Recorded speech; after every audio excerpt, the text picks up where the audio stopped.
Hello people of the earth and welcome to QuickSaveTV. My name is Mike and today I'm going to give you another build for Barbarian, which I came to call a Warmonger. I'm not aware if such build ever was created before.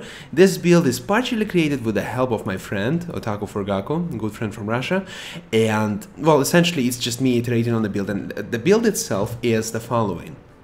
We have the Frenzy with Smite as the primarily attacking, which adds us, in addition to the normal Frenzy, it adds us 20% chance to call down a bolt of lightning from above, stunning your target for 1.5 seconds.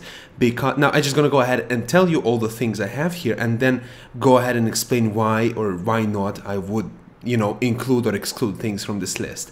Then I have as a secondary Rend with the Lacerate rune, which increases damage to 271% over 3 seconds. Then we have, as a first ability, we have Revenge from Might, which has a rune of provocation, which allows me to activate it essentially twice as often, increasing the chance of it to become available from 15 to 30%. Then we have Overpower from Might, which has the momentum rune, which generates 12 fury for each enemy hit by Overpower. Then we have Tactics, Warcry, with which I use Invigorate, which I like a lot. I think it's immensely effective. It gives me additional 10% of life and regenerates to 266 life per second while affected by the Warcry. Then I have as a superb, let's say, the ultimate ability, I have Wrath of the Berserker, which is from Rage, and I use Insanity on it, which gives me additional 100% damage when it's activated. As the passives, I have Nerves of Steel, which gives me 100%, which increases my armor by 100% of my vitality. Then I have Tough as Nails, which increases my armor by 25%, and the Thorns damage dealt increases by 50%. Now, Thorns is essentially any kind of damage that dealt when the enemy is attacking you. And then, as a third one, I have Weapons Master, which essentially gives me benefit according to weapon I use in my main hand. I do prefer I never actually had a chance to test mighty weapons that much. I didn't really rely on them so much, and I don't need to for this specific build. I prefer to use swords or daggers for all I care, because if you can see right here, it has 5,100 damage, and if I swap my sword with my mace, I'm gonna have a lower damage, right? So I prefer to have my sword here for this 15% added damage. Now that's the build in a nutshell. Now I'm just gonna go ahead and provide the footage for you to watch of me playing as this build, while giving a reasonable, a commentary to you why, just gonna tell you why or why not to use these things.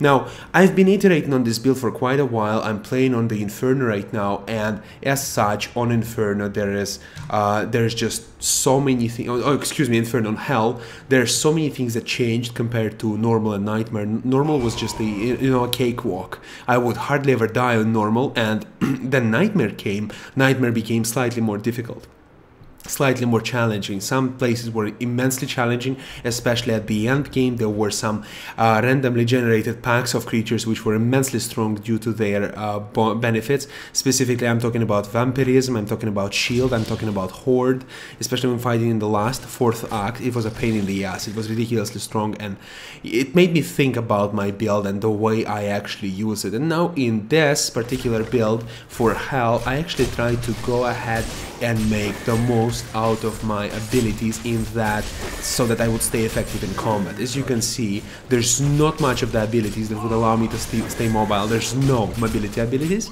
There is none abilities that would allow me to shorten the distance from me to the enemies. So this build is not very effective against, for instance, wasps in the Act 2.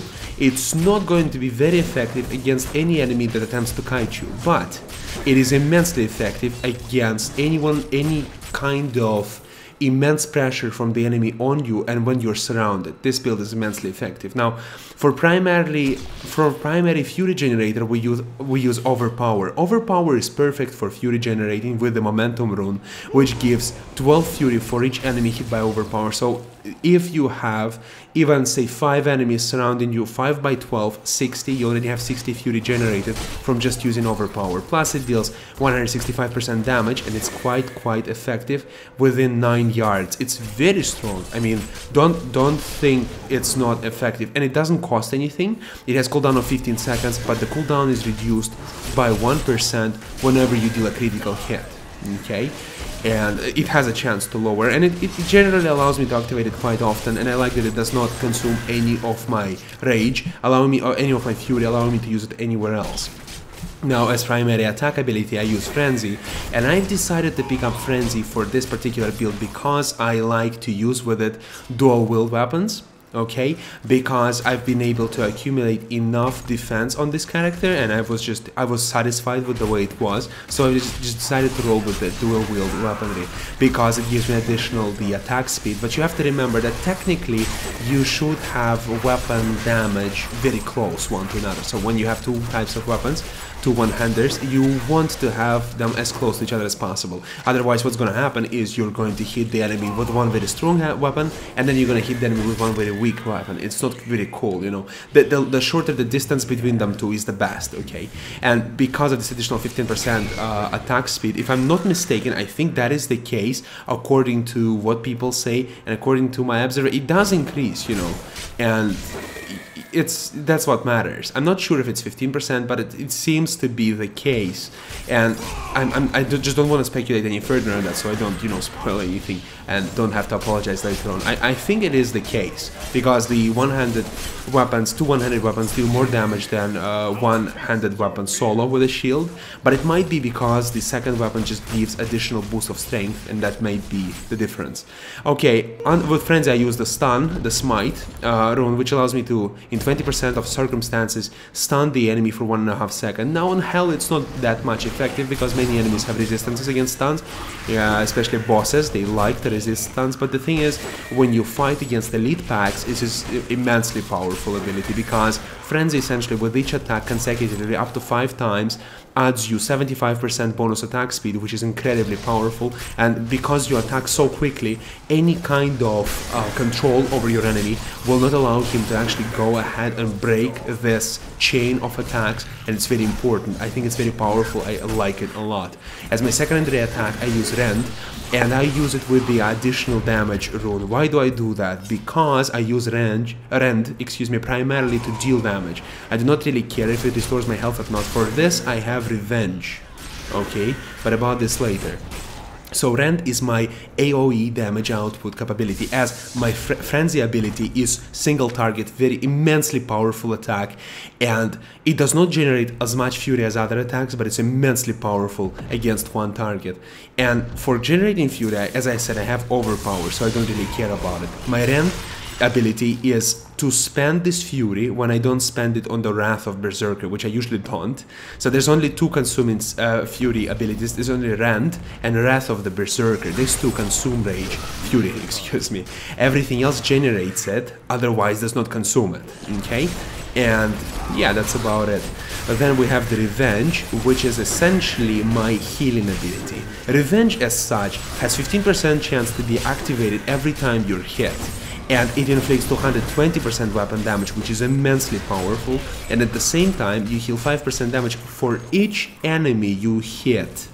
So even if you hit 5 enemies, it's 25% hit points healed, and because it depends directly on, you know, this chance to get activated, the more it gets activated, the longer you'll live on the battlefield. So I like to use Provocation with it. Provocation extends the chance to 30% instead of 15, and it makes it immensely effective, okay? It means essentially that it will be available to you twice as many times, and in comparison, whereas in the past you would have Revenge activated once every 7 hits, you know, I mean, it would be like 15% once every 7 hits, 1 out of 7 times the chance.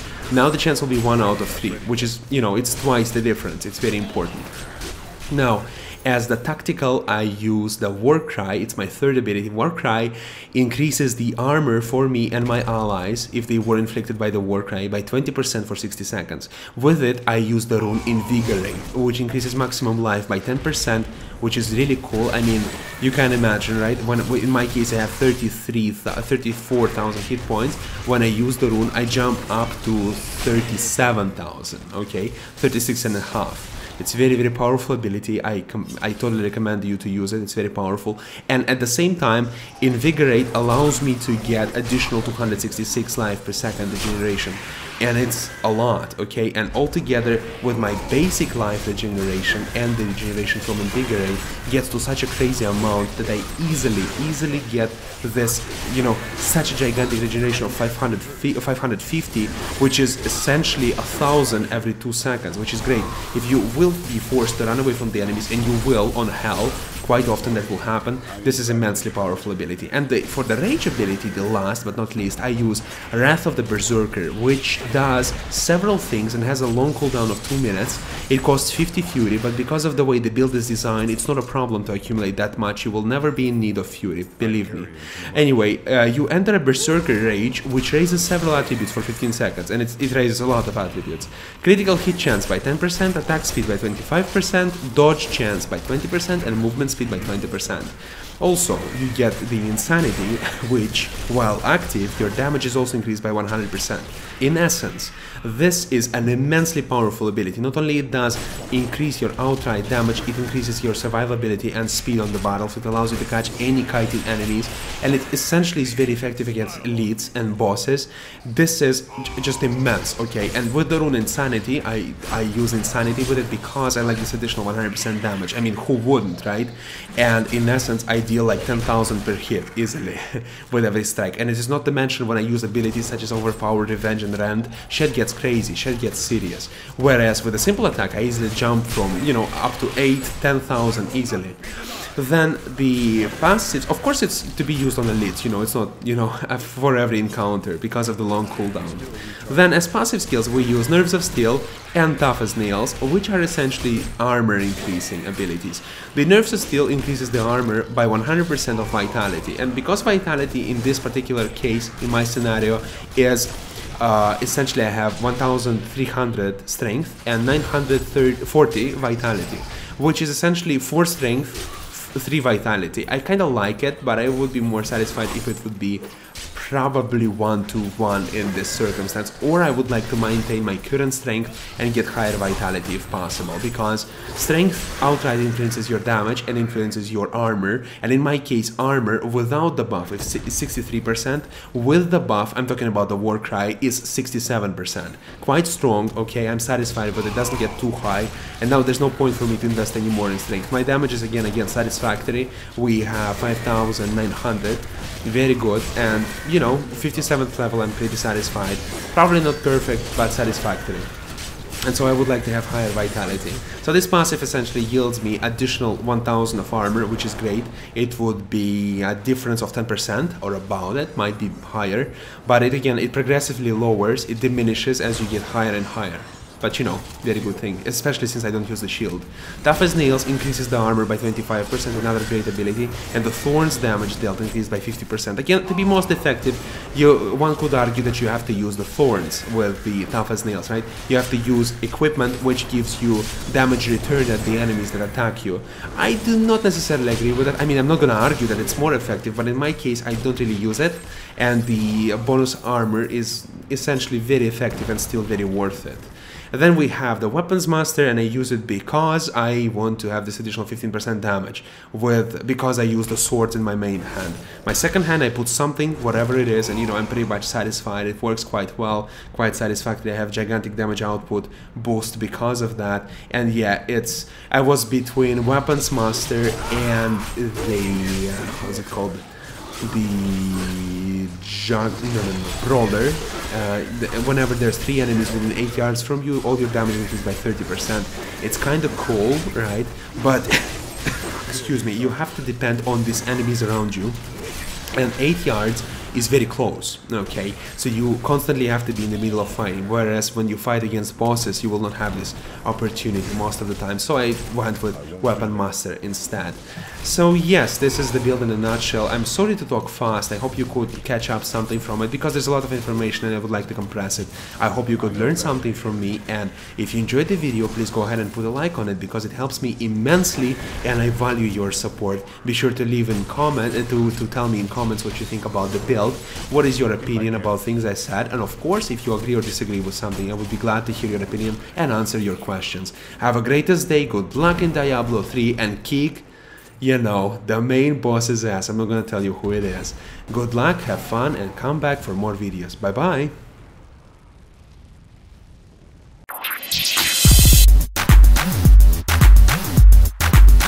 I use the shouts, I use primarily my abilities in order to generate fury. Not as much to actually gain tactical advantage, it's not necessary right now.